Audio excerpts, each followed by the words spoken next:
Hello! Kamusta mga Kalans TV? Handa na ba kayong kiligin at kabahan ng sabay? Akalain niyo yon? Ang ating dating beast na si Sandro, unti-unti nang nagiging beauty. Mukhang effective ang payo ni Zion dahil heto na, umaapaw ang pag-ibig sa mansyon. Pero teka lang ha, wag na muna tayong masyadong kampante habang abalang ating paboritong mag-asawa sa pagpili ng bagong kama para sa kanilang fresh start. Tila may nanonood sa dilim. Isang pares ng mga mata na nagmamasid at mukhang hindi ito kasama sa listahan ng mga bibilihin nila sa mall. Kaya tara, pakinggan natin kung paano nauwi ang lambingan ni Sandro at Carmelia sa isang shopping spree na puno ng asaran habang ang panganib ay nakabuntot lang pala sa likuran. Simulan na natin. Matapos na makausap ni Sandro si Don Arturo ay napagpasyahan niyang daanan na muna si Zion para tanungin sa kung ano ang development ng kaso. Hindi pa rin siya nahuhuli hanggang ngayon, kuya. The authorities and private investigators are doing their best. Pero magmula ng insidente sa mall, hindi pa siya muli nagpapakita. Nagpakawala siya ng isang malalim na buntong hininga. It's okay. Ang importante alam na natin kung anong mukha niya. Carmelia also know the suspect's face. Kaya magiging aware siya. That's good to hear. Anyway, I can't believe that you're just lying about that amnesia thing. I must commend you for being a good actor.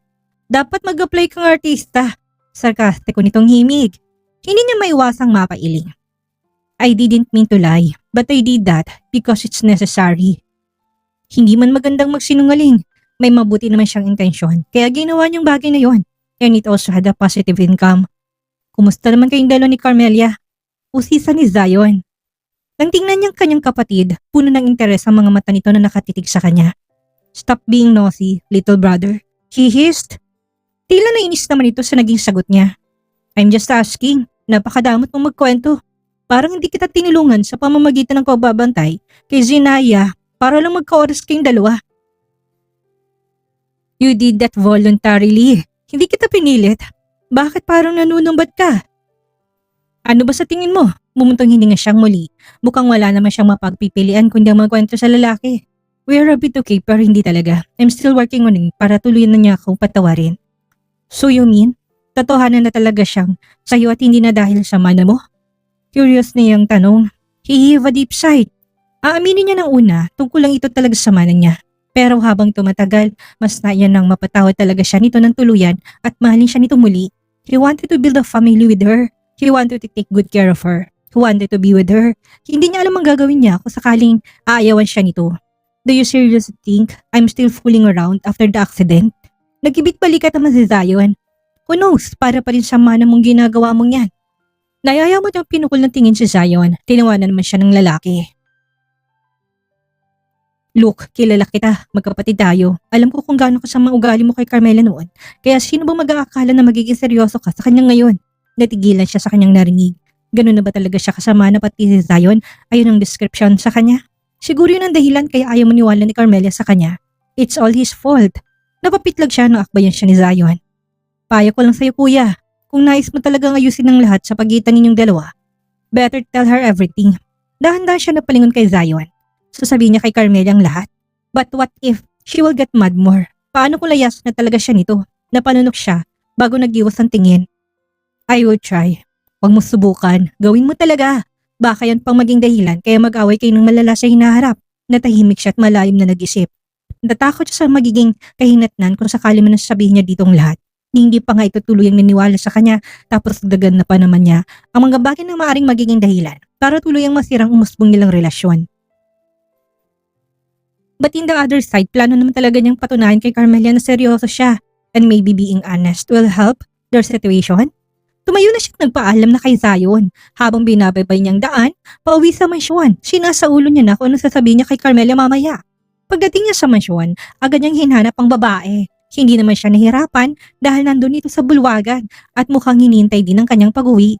Akong babatiin niya ito na bigla na lang siyang sinugod ni Carmelia ng yakap. Nung uni natigilan siya habang pinoproseso ng kanyang utak kung anong nangyayari. Pero kalaunan ay nahimasmasan siya at niyakap din ito pabalik. Mukhang miss na ako ah. Biro pa niya. Subalit napalis ang ngiti sa kanyang labi nang marinig niyang munti nitong hikbi. Mabilis niyang hinawakan ang magkabila nitong balikat at sinipat ang tingin ng babae. What's wrong, wife? May nanakit ba sa'yo? Are you upset? Nagpatuloy sa pagbalisbis ang luha ng mga mata habang umiiling. I'm okay. I'm just crying because I realized that I still love you, Sandro. My feelings didn't fade, nor it change. It's still the same. Pinagbusta ni Carmela ang reaksyon ni Sandro. Kita niya ang gulat sa mukha nito na para bang hindi nito inasahan ang sinasabi niya. Unti-unti naman siyang kumalma at bumitaw sa lalaki. Mukhang masyado yata siyang na-excite sa kaisipang magtatapat siya dito.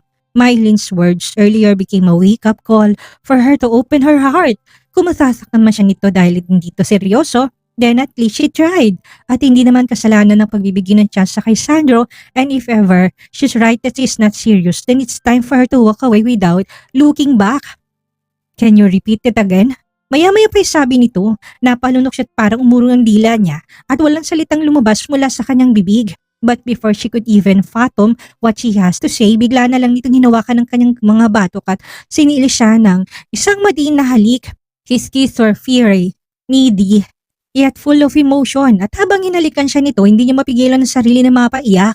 Hindi dahil sa lungkot, kundi dahil pakaramdam niya. Puno ng puso niya sa tuwa. I'm not going to live again. Bulong niya ng bitawan nitong kanyang labi. Maingat naman na pinahid ni Sandro mga luha sa kanyang pisngi bago ito nagsalita. And I'm not going to let you go either. Napangiti siya. Ngayon masasabi niya na totoo siyang masaya. Pati ang ngiti na nakapaskil sa kanyang labi hindi pilit.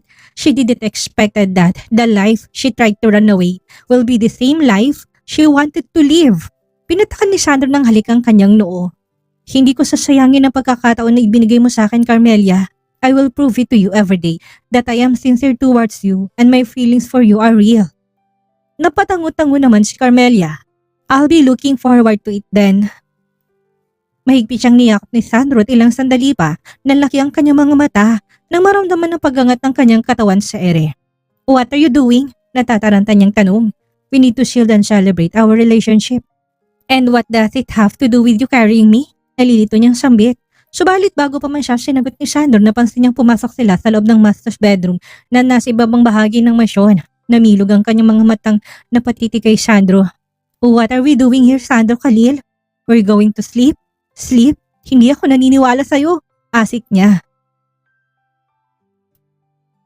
Hindi na nagsalita pa si Sandro at nilapag siya sa malaking kama. Akmang babangon siya pero umalis siya.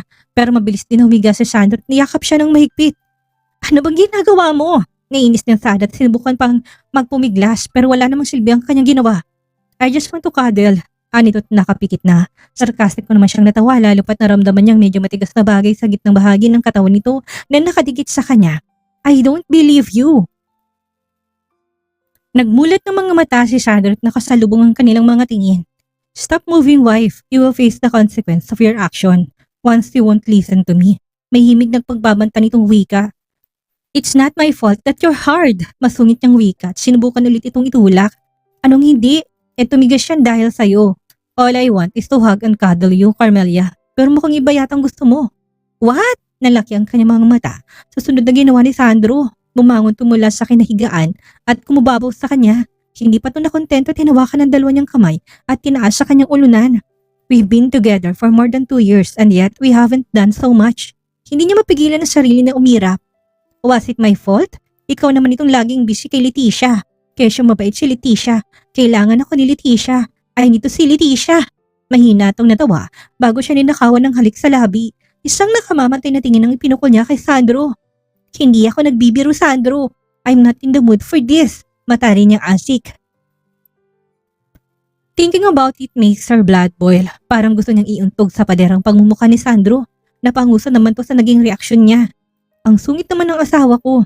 Are you pregnant already? Of course not. Agaran niyang sagot. Nung isang araw pa lang naman na may nangyari sa kanila. Napaka-advanced naman ng sperm nito kung sakali. Ano yun, Magic? Umalis si Sandro sa ibabaw niya at binitawan ng isa niyang kamay pero nanatili naman ito na nakahawak sa kanan niyang kamay at marahan niyang pinisil. I'm sorry about what happened in the past. I don't have an excuse for it. I was a plain jerk at that time. Masyado ako nabulag sa pag-akalang mabuting tao si Leticia. But fate had other plans and I discovered how horrible she is. Pataman na pinagbasta ni Carmela si Sandro. Seeing him, apologizing and admitting to his mistakes, she can say it's truly new to her. and she likes the change. Sandro isn't just a jerk before. He was also a narrow-minded person. Huminga siya ng malalim bago bumangon at sumandal sa headboard ng kama. Hawak pa rin ni Sandro ang kanyang kamay at kaswal na pinaglaruan ang kanyang mga daliri. It doesn't matter now, Sandro. The important thing is he wasn't around Zenaya anymore. Napatangot-tango naman ng lalaki. You're right, but I should have known long ago. Sana hindi na kita nasaktan pa. There's no need to look back in the past. The important thing is the future.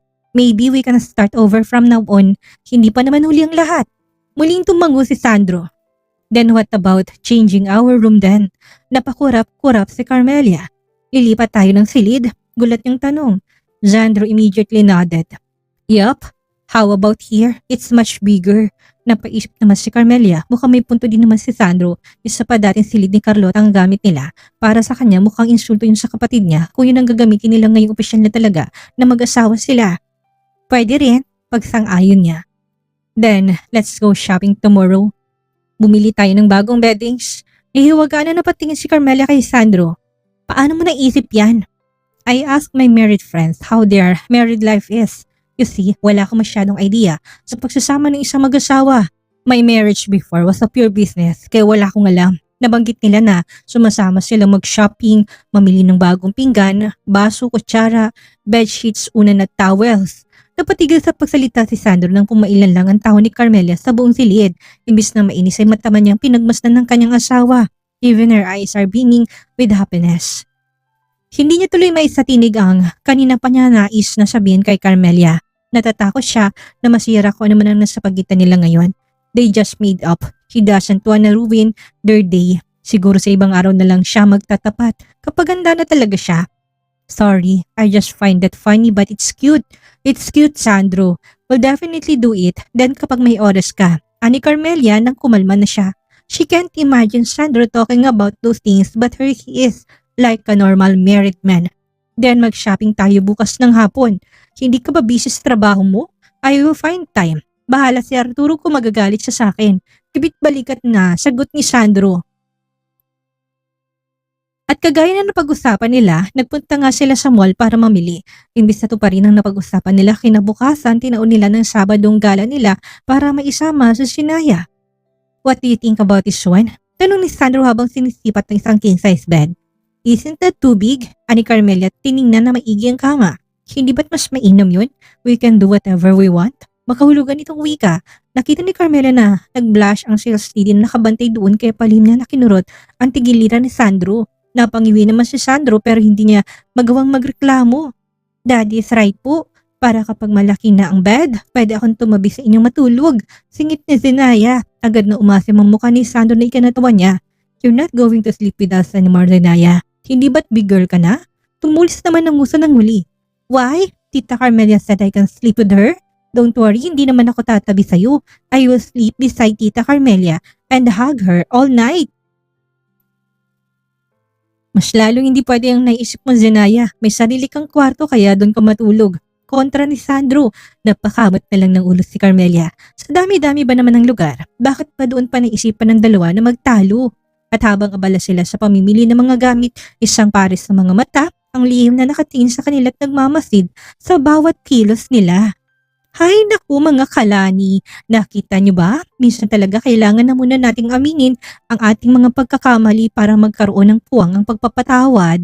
Tulad ni Sandro, hindi madaling lunukin ng pride pero dahil sa pagmamahal niya kay Carmelia, handa siyang magbago at magsimulang muli. Pero wag nating kalimutan ang mahalagang aral sa gabing ito.